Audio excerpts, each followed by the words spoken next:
అండి. వాట్సాప్‌లో Indian bulls and company వాళ్ళు ఒక కాల్ చేసి మీకు 50,000 లోన్ ఇస్తామని చెప్పి ఫస్టు మీరు ఆధార్ కార్డు, పాన్ కార్డు పెట్టండి అని చెప్పి పెట్టించుకుంటున్నారు.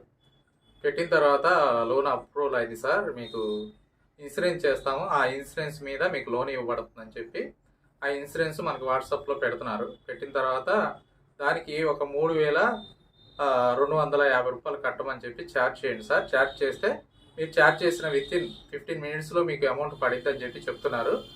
తర్వాత ఇంకా అది కట్టిన తర్వాత మళ్ళీ సార్ మళ్ళీ కిస్తీ మీరు కిస్తీ కట్టుకుంటే మీకు లోన్ మిస్టేక్గా ఉంది సార్. ఒక కిస్తీ కట్టుకుంటే మీకు 2 నెలలు బోనస్ వచ్చింది.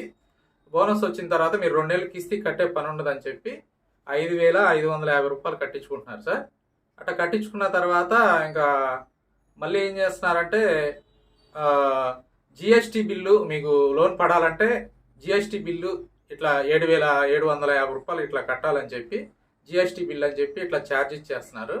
ఇట్లా ఛార్జ్ ఇచ్చేసి ఫ్రాడ్ చేస్తున్నారు సార్. సరే అది అయిపోయింది. సరే మళ్ళీ అమౌంట్ పడలేదు ఏంటి సార్ 15 మినిట్స్లో అని చెప్పి అడిగితే మళ్ళీ ఓటీపీ ఛార్జెస్ పడుతున్నాయండి, ఓటీపీ ఛార్జెస్ కడితే మీకు అమౌంట్ అప్రూవల్ అవుతుందని చెప్పి ఇట్లా ఫ్రాడ్ చేస్తున్నారు సార్. ఇండియన్ బుల్స్ అనేది కంపెనీని మీరు నమ్మొద్దు, వాటి నుంచి వచ్చే వాటిని జాగ్రత్త చూసుకొని అప్రమత్తంగా ఉండమని చెప్పి ప్రజలందరినీ అడుగుతున్నాను. గవర్నమెంట్ ప్రభుత్వాన్ని కూడా అడుగుతున్నాను, ఈ సైబర్ క్రైమ్ అనే దాన్ని కొంచెం మీరు గట్టిగా చర్య తీసుకొని ఇట్లాగా జనాలకి న్యాయం చేయాలి, నాకు కూడా న్యాయం చేయాలని చెప్పి ప్రభుత్వాన్ని కోరుతున్నాను సార్.